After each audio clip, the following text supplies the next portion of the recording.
It's been 20 years since Amazon launched its first cloud service. ChatGPT is barely 3 years old, and already almost all organizations use AI in at least one business function. It's a pace of change never seen before. We're here at the annual gathering in Davos to collect insights and ideas from CEOs from around the world. And today it's Simon Anderson, founder and CEO of Mission Cloud, a CDW company and AWS Premier Tier Partner. Simon, great to see you. Welcome to Davos. Thank you, Andrew. It's amazing to be here. Let's get started with talking about AI and the speed of this transformation that we're all seeing around us at the moment. What are the implications of that for you at Mission Cloud? It is truly remarkable. 3 years since ChatGPT launched, which was really the beginning of AI in the modern sense. We'd been doing document processing and precursors to AI for some time, but in the public consciousness, 3 years and 80% of companies have now adopted AI. So it's unprecedented. Cloud took a lot longer than that to become very broadly adopted. I think what's driving a lot of that change is there's real value in AI. There's real commercial value. There's real personal value for all of those who use the AI tools out there, which we do. And so I think, my key message in this discussion is to fully embrace it, to understand it. There are plenty of use cases, as a company or as a educational institution that are very relevant, that can move your business forward. And I think that's what's driving the speed, is that there's very real outcomes, real business outcomes from adopting AI. It's almost a mixture between obvious and essential to make that move. Yes, absolutely. And I think the question that a lot of CEOs and leaders have right now is, where do I start? How do I adopt it? What are the types of use cases that really suit my particular industry or company? CEOs will all across the world be thinking, right, how do we time this? How do we systematically embrace this new technology? What are the nettles they have to grasp to move forward? The key thing is that what we really encourage is to really build and experiment quickly. So an AI project currently probably only takes like 4 to 6 weeks to go from just figuring out what the problem is and actually having a proof of concept that addresses that problem. So build fast, but then measure business outcomes. So it's very, once you know what the problem is that you're trying to solve, you've got to measure those outcomes and then scale what works. So one of the commentaries out there, which is interesting, and some data, was that 80% of AI projects don't go from prototype to production. Well, that's actually intentional because people are experimenting a lot with it. And the 20% that do go to production are actually very transformational for businesses. And you've got the Amazon Web Service in the background as a kind of foundation of all this. Presumably there's leverage there. There's a way that can be used by people to move their own particular initiatives forward. Absolutely, Andrew. And, AWS, as I said, has been around for 20 years. Incredible foundation as the leading cloud. So it deals with security, with governance. It has the foundation for the AI to run on. And that's the big difference, actually, is that cloud took quite a long time to be fully embraced because it was a really fundamental change in digital infrastructure. But AI is just layered on top of that, and so it can be built very fast. AWS has a range of services as well that you can choose from. And the key thing is for a leader is to understand, which layer to start at in terms of the choice of service. Do you really need to do custom development with your own data and training the model, or can you use an off-the-shelf model and a managed service like Amazon Bedrock for that purpose? Simon, for those kind of lost a little bit in the concept, have you got any concrete examples you can give us today that clarify, just test cases, if you like, how this works? Yes, so generative AI has been adopted most in coding, programming, marketing, so creating marketing content. You can now create a lot of content with a very small team, which is fantastic. And then customer support's another area that's very important. So for example, we've worked with companies that have cloud contact center like Amazon Connect. And in real time, that support agent will be surfaced through AI information about the customer, but also actually prompted to ask questions of the customer all in real time. That's a great example.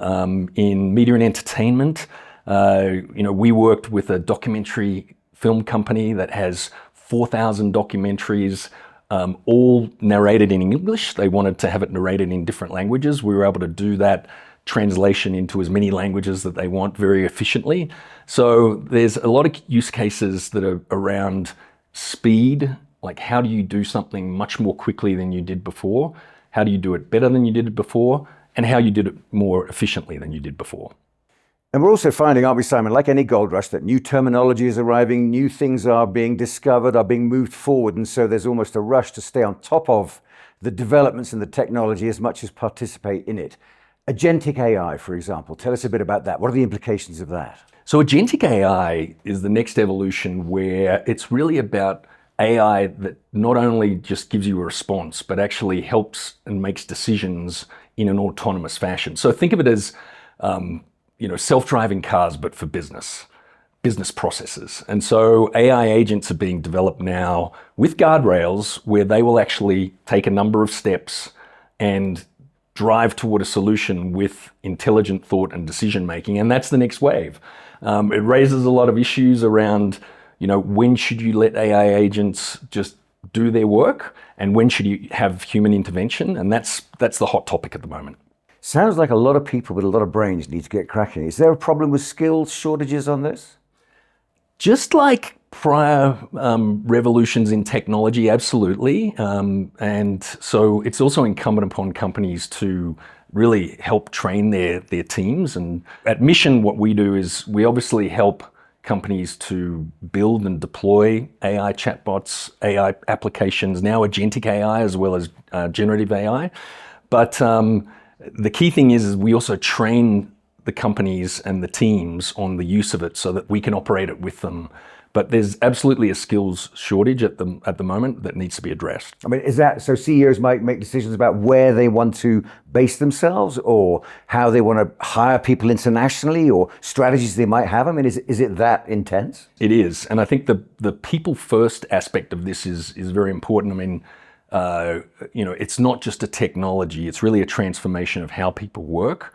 So it's not only the engineers and so on that are actually using and deploying the AI, but it's also everyone in any business function needs to sort of relearn their workflows and how they're working. So it's going to take a big effort in education, in an intention around training and intention around transformation. What's morale like at Mission Cloud? In other words, do people feel they're on the cusp of something new? Are your people very energized? Are you okay with your recruitment program? Yes, morale is really good. Definitely people feel like we're helping companies to embrace this new technology and so on. Everyone's very busy because we have a lot of projects that we're working on. And just in the last few years, we've done hundreds of AI projects for customers in the US. But the morale is good. And from a recruiting perspective, you've got to have a good culture as well. So we've really established that over the last 7-8 years of operations where people really want to come and work with Mission, now a CDW company. There's always a rush when there's a kind of a new technological revolution, whether it's from horse to motor car or telephone to smartphone. I think we're seeing a rush like that now, perhaps even an unprecedented one. Can the planet handle that kind of expansion, that sudden expansion? That's an excellent question. I personally have, views on the environment and protecting the environment, and there's absolutely true that the power needs for AI are going to continue to increase. They're already significant around the world, so it's something that we need to work on together. There are a lot of people out there in the data center infrastructure industry that are working on new cooling technologies, new power technologies, and so on. Because in some ways, what happens with change like this is the demand actually drives supply. So the need for figuring out more efficient ways of operating data centers, the need for more power is driving supply. Final thought then, Simon, who's going to make it best through this revolution? What are people going to have to do now to ensure that they thrive and survive in the years to come? I think the key thing is, start with a very strong foundation. So The cloud, AWS, is that foundation. It's got security, it's got governance, it's all there. Your data can be secure, you can design your system. So the foundation is very important. And see that infrastructure as very strategic. Second, people. Train your teams, ensure that you have a good understanding, fully embrace AI. I think that's the main point, is that we know that there's concerns about AI, we know that there's environmental issues and so on, but as a business leader operating a business, I think it's really incumbent to say, look, this is a technology that's transforming a lot of businesses. The return is there in whether it's growth or efficiency and so on. So embrace it and help your people change along with it. Simon, absolute pleasure. Thanks very much indeed. Thank you, Andrew.